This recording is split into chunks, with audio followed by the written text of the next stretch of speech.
Genèse, chapitre 20. Abraham partit de là pour la région du Néguev.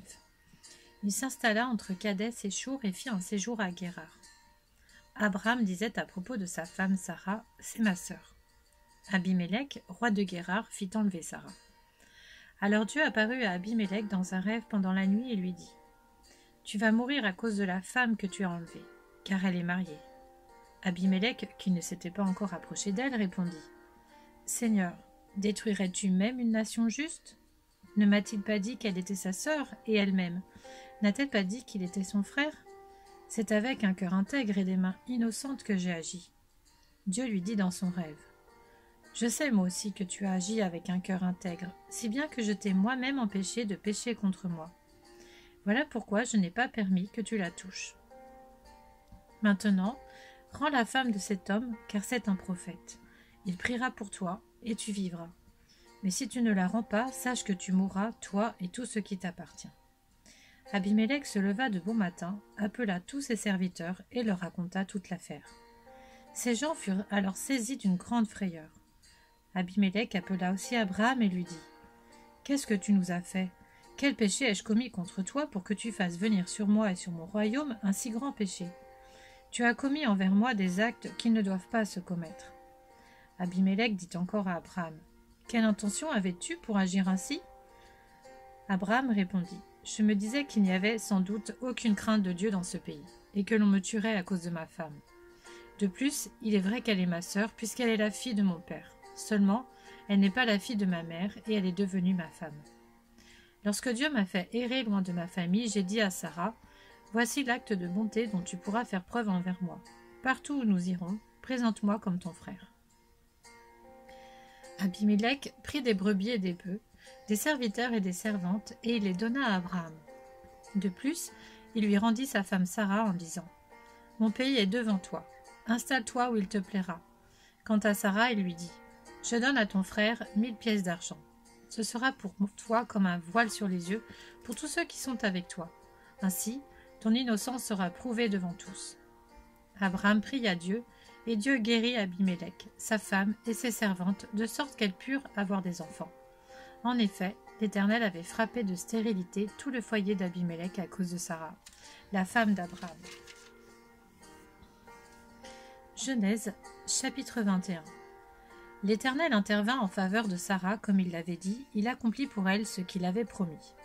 Sarah tomba enceinte et donna un fils à Abraham dans sa vieillesse, au moment fixé dont Dieu lui avait parlé.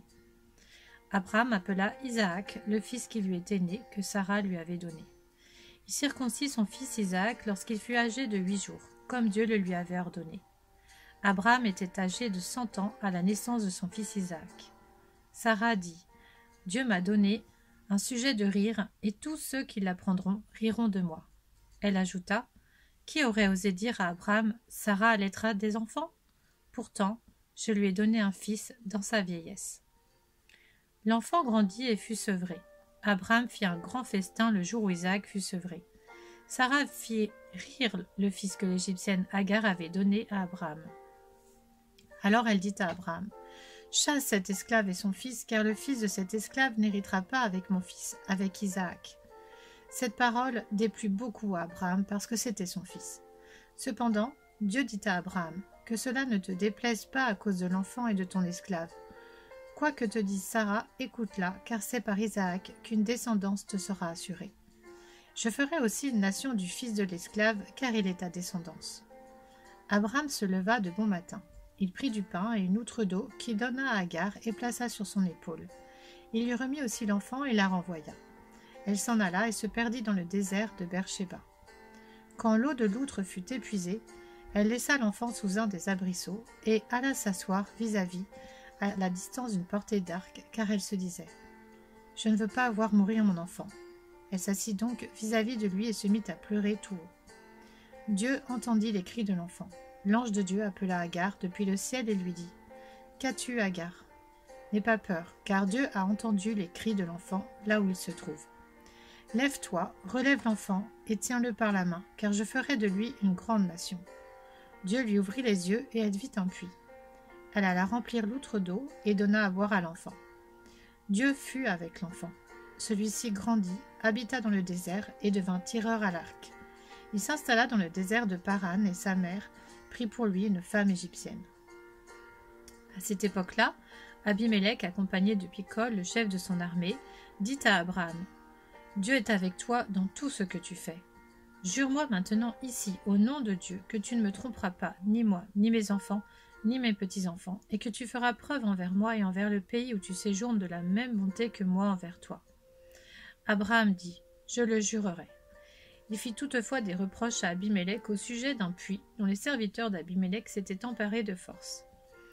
Abimélec répondit : « J'ignore qui a fait cela.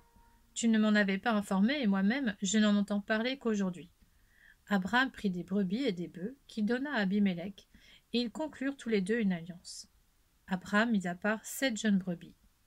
Abimélec dit à Abraham : « Qu'est-ce que ces 7 jeunes brebis que tu as mis à part ? » Il répondit : « Tu accepteras ces 7 brebis de ma part, afin que cela me serve de témoignage que j'ai creusé ce puits. » C'est pourquoi on appelle cet endroit Beer-Shéba, parce que c'est là qu'ils prêtèrent tous les deux serment. Ils conclurent donc une alliance à Beer-Shéba. Puis Abimélec se leva avec Picol, le chef de son armée, et ils retournèrent dans le pays des Philistins. Abraham planta des tamaris à Beer-Shéba, et là il fit appel au nom de l'Éternel, le Dieu d'éternité. Abraham séjourna longtemps dans le pays des Philistins.